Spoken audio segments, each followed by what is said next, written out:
कुछ रिश्ते किस्मत से मिलते हैं और कुछ मेहनत से, लेकिन सबसे खूबसूरत रिश्ता वह होता है जो दोस्ती से शुरू होकर मोहब्बत में तब्दील हो और फिर जिंदगी भर का साथ बन जाए। नंदिता और आकाश की पहली मुलाकात कॉलेज में हुई थी। आकाश एक साधारण, शांत और ईमानदार लड़का था जो ज्यादा बोलता नहीं था। वहीं नंदिता खिलखिलाने वाली, आत्मनिर्भर और होशियार लड़की थी। दोनों का स्वभाव अलग अलग था, लेकिन किसी अजीब वजह से दोनों एक दूसरे के करीब आते गए। आकाश नंदिता की हर छोटी चीज पर ध्यान देता।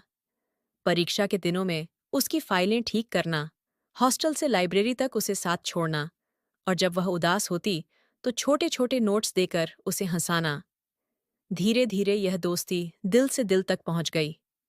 एक दिन कॉलेज की छत पर हवा में झूलते पेड़ के नीचे आकाश ने बड़ी हिम्मत जुटाकर कहा, नंदिता, तुम मेरी सबसे अच्छी दोस्त हो, लेकिन अब मैं तुम्हारे बिना अपनी जिंदगी सोच भी नहीं पाता। नंदिता मुस्कुराई। उसकी आंखों में हल्की नमी थी। आकाश, मैंने भी अपने दिल में हमेशा तुम्हें ही सबसे खास रखा है। तुम मेरे पहले प्यार हो। उस दिन से दोनों की जिंदगी एक हो गई। कुछ साल बाद जब उन्होंने शादी की, पूरा मोहल्ला बोला, कितनी प्यारी जोड़ी है। दोस्ती से बना रिश्ता कभी टूट नहीं सकता। उनकी शादीशुदा जिंदगी हंसी, प्यार और छोटे छोटे सपनों से भरी थी। लेकिन वक्त हमेशा एक जैसा नहीं रहता।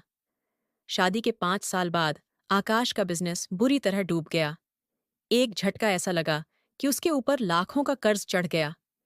दिन रात भागदौड़ करने पर भी कामयाबी हाथ नहीं आई। घर का खर्चा चलाने के लिए नंदिता ने एक स्कूल में पढ़ाना शुरू किया।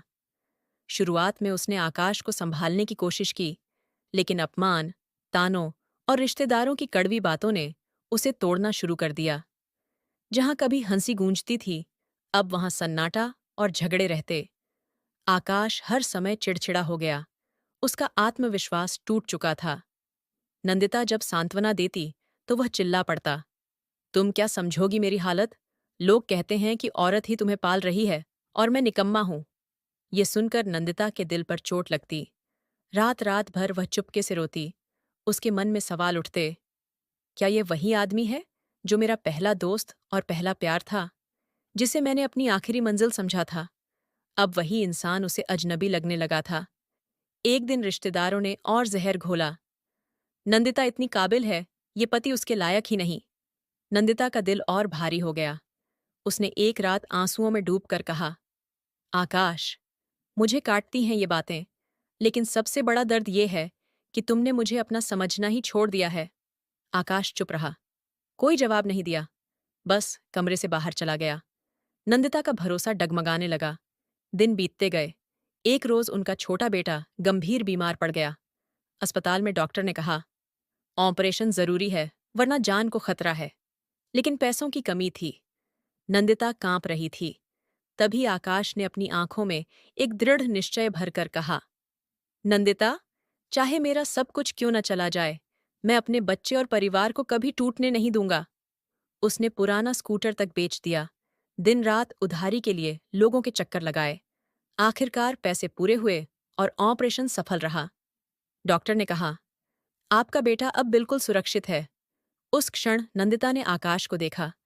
उसके पसीने से भीगे कपड़े, थकी आंखें, लेकिन चेहरे पर सुकून था। वह वही आकाश था जिसने कभी उसके लिए सब कुछ किया था।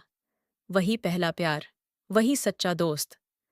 रात में अस्पताल की बेंच पर बैठकर नंदिता ने आकाश का हाथ थामा और कहा, आकाश, अब मुझे कोई और साबित करने की जरूरत नहीं। तुम मेरे पहले प्यार हो, मेरे सबसे सच्चे दोस्त हो, और मेरी आखिरी मंजिल भी तुम ही होगे। आकाश की आंखों से आंसू बह निकले।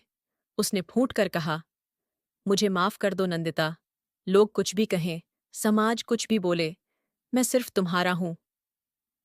उस दिन से उनकी जिंदगी बदल गई। आकाश धीरे धीरे छोटे बिजनेस से उठ खड़ा हुआ।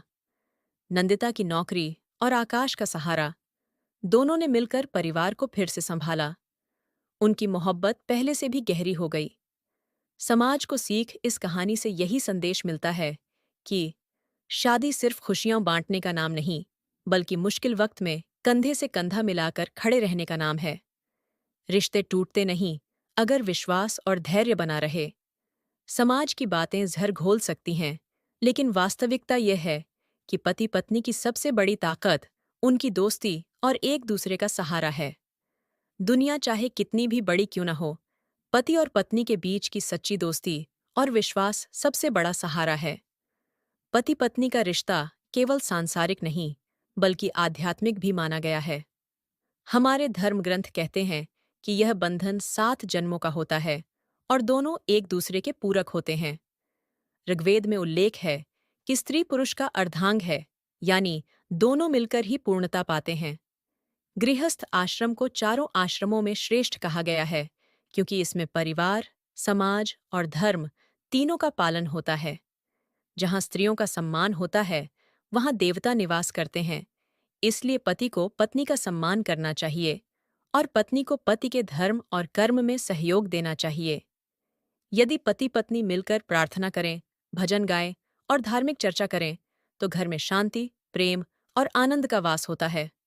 भगवान राम और सीता जी का जीवन हमें सिखाता है कि कठिन परिस्थितियों में भी विश्वास, धैर्य और क्षमा से रिश्ता मजबूत बनता है। अंततः यह बंधन केवल शरीर और मन का नहीं, बल्कि आत्मा से आत्मा का मिलन है। और जब यह रिश्ता धर्म, विश्वास और प्रार्थना पर टिका हो, तो जीवन सुखमय ही नहीं, बल्कि पवित्र और धन्य भी हो जाता है। मनुस्मृति कहती है कि जहाँ स्त्रियों का सम्मान होता है, वहाँ देवताओं का वास होता है।